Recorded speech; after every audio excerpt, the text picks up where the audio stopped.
Welcome to the Adster Podcast, episode 5.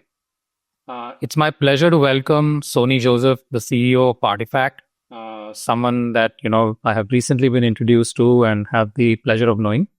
Sony, welcome to the Adster Podcast. Glad to have you on here.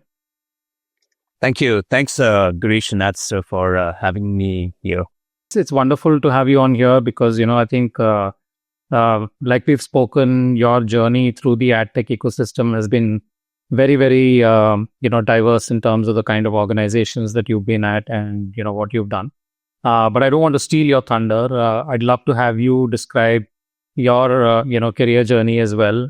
You've been on the publisher end with a large gaming publisher, now running Artifact. Would love to know and understand, how that journey has evolved and what led you to conceive Artifact and, launch it. Also delighted to share with our viewers that, Adster and Artifact are in a strategic partnership, but more on that later. And would really love to turn it over to you to hear more about your background and your journey as well. Girish, I think what you said is the most exciting part, which is the partnership between Artifact and Adster. But having said that, I can definitely give you a little bit of background and then we can spend a lot more time on our partnership, right? So I've been in the adtech space for a bit too long now, across a number of domains, from fintech to ads on TV to ads in gaming. And till recently, I used to head, as you alluded to, ad monetization products for Activision Blizzard King across all their mobile titles. And it's kind of their, one of the great things about having ad monetization for gaming is it allows the publishers to monetize their games a lot more than just pure IAP. But what we saw, some of the challenges across a number of publishers, especially 3 to 4 years back, was the impact of privacy regulations. And what that meant is it impacted publishers in two ways, right? And this was just not the company I was working with, but just broader, a number of other gaming publishers that I've been talking to and exposed to. The impact hits in two ways. One is obviously the CPM starts decreasing because of data privacy. You cannot use the data without users' consent to provide more personalized ads. What that means is the ad revenues decreases. But equally worse is the UA impact on UA. The UA also gets,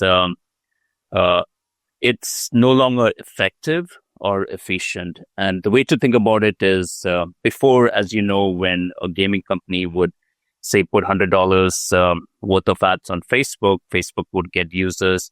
And as these users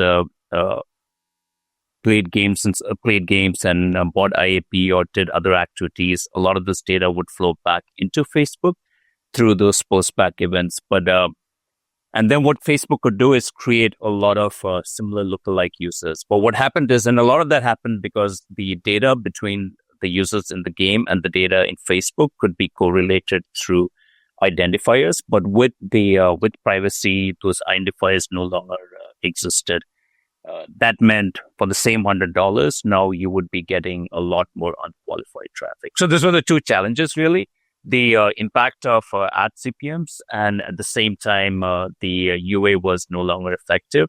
What that meant is the margin for a lot of the gaming publishers, and not just gaming, right? Publishers in general was severely impacted. And that's kind of, in some sense, we said, hey, there is an opportunity to help solve this problem for publishers, and that's the genesis for Artifact. Wonderful. I mean, that's fascinating. And I think what you described as, the CPM challenges for publishers is true not just for gaming, but across, like you also just mentioned. And I think the fundamental, the underlying root cause for that CPM declining, can be ascribed to a number of reasons. But I'm just curious from what you've seen, right? And I'm really hoping that you can maybe scroll back a little bit and, where you're at Activision Blizzard, and help our audience understand, like, what were the, typical challenges that you would face from a monetization perspective as the head of monetization? Like, what were your core challenges? Because I'm sure everybody is really keen. I mean, when we look at Activision, we see this big company and we all assume naturally that everything is hunky-dory and things are running well. But I'm sure your day-to-day must have been fairly challenging as well in terms of, looking at the numbers and the monetization and understanding within that dynamic environment what you can do more to preserve privacy, to, enrich data, to be able to sort of, get the CPMs up higher. So, please give us some insight into that as well, if you can. Oh, that's a loaded question. There's a lot of things that kind of go into, at the end of the day, what we really need to make sure for the end user is the ad experience, right? So like there are a number of things that flow into it, right? One is the quality of the ads, meaning is a creative a good creative? Is the SDKs that we are using impacting the game performance in any ways? Is it slowing the games? Is it creating a lot of crashes? And then, so that's just one part of the experience, right? Then comes into are the ads actually making money for the publisher? Or how do we make sure we are optimizing that revenue path? And which then gets into how do you work with a number of those demand partners who brings the ad? How do you make sure, do you work with them within the waterfall model, or do you work with them within the bidder model? Because different demand partners have different constraints. Some, the larger ones, obviously dictate how it can be done, and the smaller ones are a lot more flexible. And then once you kind of have this whole bidder waterfall stack in terms of how do you distribute your ad impression, you then need to make sure you're getting the maximum value from each of that, right? Do you put a price floor? Do you not put a price floor? In some sense, how you kind of define the demand stack, or the stack, your also defines kind of has implied price flow values into it. To answer your question, it's really looking at the holistic picture of delivering the ads, from ad quality to the performance of the client side ad stack, to then looking at how is your demand stack designed to optimize the revenue that you're getting. And then constantly iterating each day and every day as you see the type of demand, the type of CPMs that you're getting. Right. And that sounds, fairly complex. And considering that, there are so many moving parts in this equation, there are different things to be adjusted for. You talked about pricing floors. You talked about being able to sort of add more bidders into the ecosystem, balancing, what access the bidders get to the inventory based on, how efficiently they're bidding or not. So there's a lot of things that are going on under the hood, as I see it. And one of the things that, we've been talking about off late and as we've been partnering is also this entire mediation stack, right? Yep. And that's almost become like the new battleground, especially when you look at apps and you look at gaming publishers, because, what choices do they have today? They either go to an AppLovin, which is probably, one of the primary choices, or they go to Unity, which is another choice, and an easy one at that. Possibly they're using the Unity engine. There's a whole bunch of things that come baked in from there. Or the third option is Google and Google Ad Manager with GAM and, that ad stack. So, looking at the evolution of this space, I think it's pretty much boiled down to the place where you're either working with one or the other mediation stack. But as a publisher, there isn't too much that you have by way of choice in saying that, okay, if I can actually monetize some of my inventory with, say, ideation partner A, and some other part with mediation partner B, and some other part of my inventory with mediation partner C, then I'm covered in the sense that I have more predictable revenue, right? So what would you say are the limiting factors, or what would you say publishers are really constrained by as they work with these partners, right? Because as we've seen in our conversations again, that, when we talk to publishers, they're pretty constrained when it comes to choices. So what can they do to sort of make their lives simpler at the same time, make it more seamless and less onerous on them to run ads, I would say. Yeah, I think one word to answer your question is opaqueness and non-transparency. Especially a lot of the ad networks are now just becoming black boxes. You really don't know what's happening inside, and you're just stuck with getting what they give, right?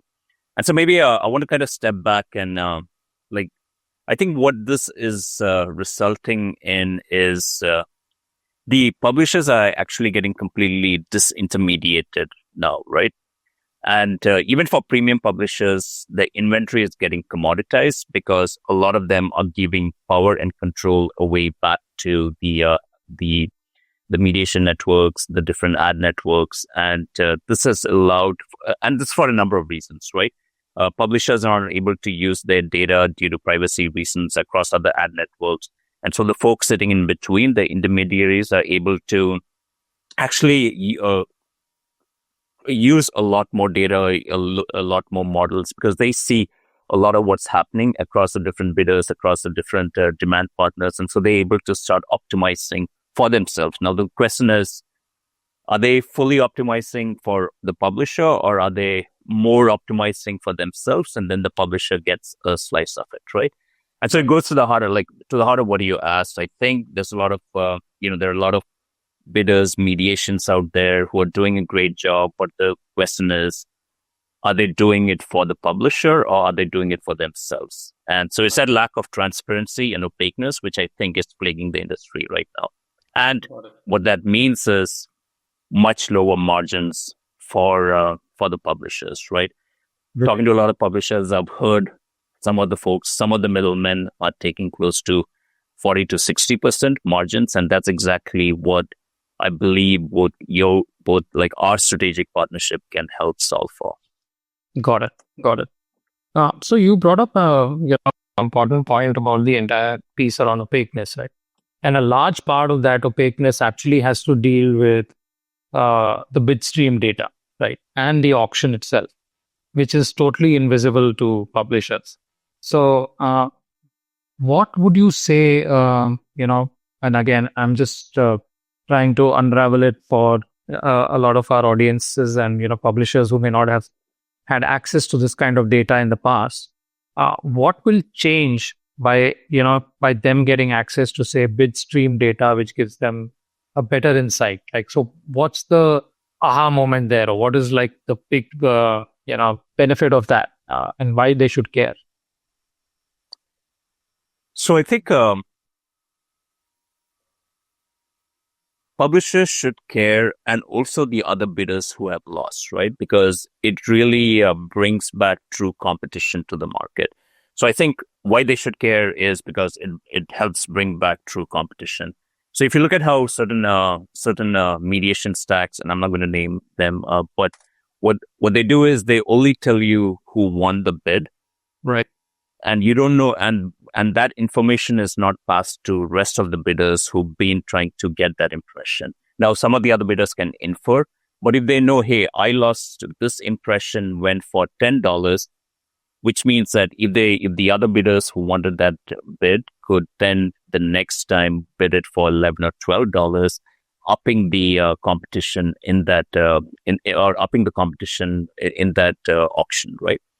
But the fact that that information is not passed on to the bidder, they're not really sure why they did not win the auction, what the auction won for, which allows certain folks to use that information purely for themselves, so they know. And again, Sony, so another question, sort of just to follow through on that, is a lot of the publishers that we've spoken to in the past have also come up with this idea of, obviously they care about monetization, they care about the easiest paths to monetization, seamless integration and all of that. The data part is often ignored in the sense that, when we talk about privacy, especially in the mature markets, it's considered a sacrosanct. And therefore, how do we balance insights from audience data, which helps to enrich the kind of targeting of ads that we produce, versus preserving privacy of the users themselves? So, in your opinion, from what you've seen so far, how do we walk that delicate balance? Because you've seen this with the privacy sandbox with Google. They tried something, uh, they gave up on it almost as a bad idea, and we're back at cookies now in the web world, of course. But, how do you see this entire thing shaping up, especially from a publisher's perspective, and how should they be treating privacy and, this data exchange between them and the networks? First of all, the move to a privacy-centric era, if you want to call it, right, is needed and much welcome, right? So if you look at pre-privacy time frame, actually the industry, did a lot of what I would say, not the most trusted way to deal with user data, right? We would have DMP solutions that would aggregate data from a number of sources. And if I actually knew like a single breadcrumb of yours, be it your, one of your cookie IDs or your email ID, I could basically find out everything about you, right? Just go to one of the many DMPs that are there. So in some sense, I think we did go overboard in terms of how we monetize user data. And so the need for privacy was much there. I think what did happen after privacy, or the need or the hour after, as we move into a privacy first way to think about things is, how do we monetize the data in a way where we are not sharing or spreading that data across different parts of the ecosystem, right? And that's why you have first-party data, third-party data. So as long as you're using the data within the publisher in a fully trusted manner, that kind of works. So you're actually adding value to the user, right? A simple example, the way it kind of plays in our solution and in both our solution is, no publisher truly knows the value of that user or that impression on the demand side. Right. Now, if they are able to use first-party data in a privacy-preserving way, and they're able to say, hey, this user is actually $50, like the worth of this user or this ad impression is a $50 CPM, which means then they know as a price floor or as at a minimum, they need to get that. And that visibility is not there. They don't have that capability to understand what the true demand value is. And therefore, they might price it at $5 or $10 or $20 without knowing that the demand side would actually pay for $50. Now, if by using this data, the publishers are able to capture more value, and this value eventually flows back to the user through better ad experiences, game designs, and game quality. I mean, not just gaming, but in general, the more revenue the publisher is able to get, the more value they can provide back to the user. So I kind of see that as, how can you use first-party data in a privacy-preserving way where the publisher also makes money and be able to share some of that value back to the user. Got it. Interesting. So I think that's a good segue into what we are building together between Artifact and Adster. And if you can shed some light on, the overall concept or the idea of what essentially we are trying to achieve and what it means to the publisher, right? Like, for example, what is the outcome or the benefit that they will see over their current state, in the sense that, they're at a certain point, and are we saying that, we'll be able to help you improve revenue by whatever, 3x or 5x or 2x or 1x or whatever the number is? Yeah, I think at the end of the day, the combined solution should be able to definitely increase the revenues by at least 20 to 30%, and also be able to reclaim the margins closer to the 40% range, just based on some of the tests that we have done with the current deployments, right? And the way it's able to capture that is, so think about Artifact as a trusted server that's sitting inside the publisher environment, being able to tap into a lot of the different sorts of data, be it game behavior data, the bid win loss data, users profile data, and truly build an agentic system that's then able to understand the user and price the inventory accordingly. So that's one part of the solution. The second part is, how do we build, as a part of getting more margins, how do we build direct paths from the publisher to the advertisers, trying to reduce as many number of intermediaries in between, right? And to enable this entire solution, it's both what we are building together with what Adster is able to provide, right? The ability to do meta mediation is one key thing, right? And why does meta mediation matter? If you think about it, and you kind of mentioned this earlier, we talked about it, where there are many mediation stacks, but a lot of those mediation stacks are opaque and the price signals don't fully flow into all the bidders into it, which reduces true competition in some sense, right? By having that meta mediation layer, you're able to have multiple mediations. You're able to look across multiple mediations, pass that information.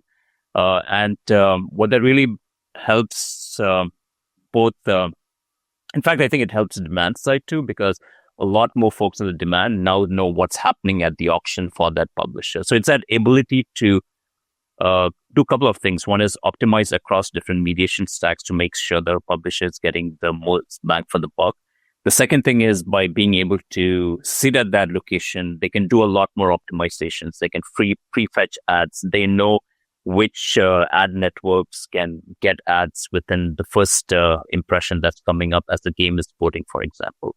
How do you optimize for those sort of scenarios? How do you optimize for, that generally a certain type of ads in this certain type of category from this network doesn't always work, or you need to do a couple of retries to actually get the creative. So how do you plan for it? So having that layer sitting atop a lot of the mediations kind of really help optimize not just the pricing, but the user experience for a lot of the publishers. And the way I see us working together is we basically being able to provide a lot of the signals back to the mediation path that you're building. And and Adster being able to provide some of the signals back to the publisher that can then create like a neat flywheel of value for both for the publisher. Got it. Interesting. Yeah. So I think we are all looking forward to making this sort of come to life, and I think our early conversations with publishers have been fairly encouraging at that. I'd love to ask you one more question. Time permitting, I think given your, the kind of a ringside seat that you've had from, inside a publisher, seen the monetization and what goes on, at very close quarters, what is possibly the one advice that you'd like to give to a publisher in terms of, looking at their monetization stack? And just one possibly, because, there could be a bunch of things that they probably need to do better. But, the one thing that they should look out for and probably ask their own current mediation partners in terms of, what value they're bringing to them. And, is that really working for them? Or then do they need something more efficient? The one thing I would give them is our contact info, so that they can reach out to us. But to answer your question now, I think it's publishers really taking back control. Like, it's basically the advice to publishers is take back control. So, right. You have been disintermediated. Your inventory has been commoditized, and it's really the people it's sitting in between, the number of different intermediaries in between you and the advertiser that's actually capturing the highest value right now. So it really boils down to the publisher taking back control, and they do this in a couple of ways, which is they figure out how to activate their first party data. They are able to look across a mediation stack using meta mediation and really bring the competition depth back in. And they can build as many direct paths to the advertisers. Now, those are not the only ways to take to kind of increase your CPMs or reclaim the margins. But I think the essence of everything is the publisher saying it's enough. It's time that that they own their destiny, they take back control, and they start getting the CPMs that they truly deserve. And it all boils down to truly understanding the market value of their user, their impression at any given point in the market.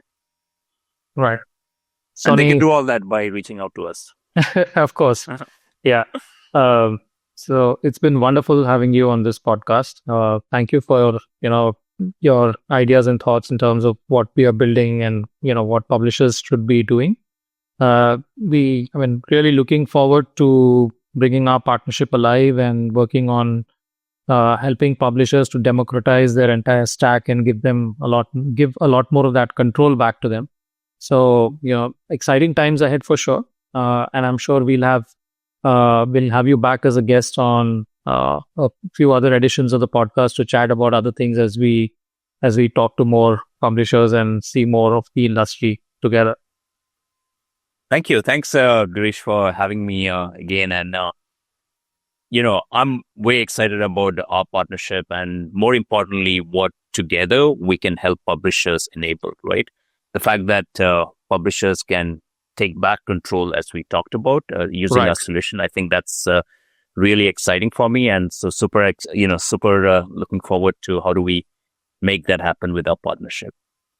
Likewise. And for being in more podcasts with you. Sure. Would love that.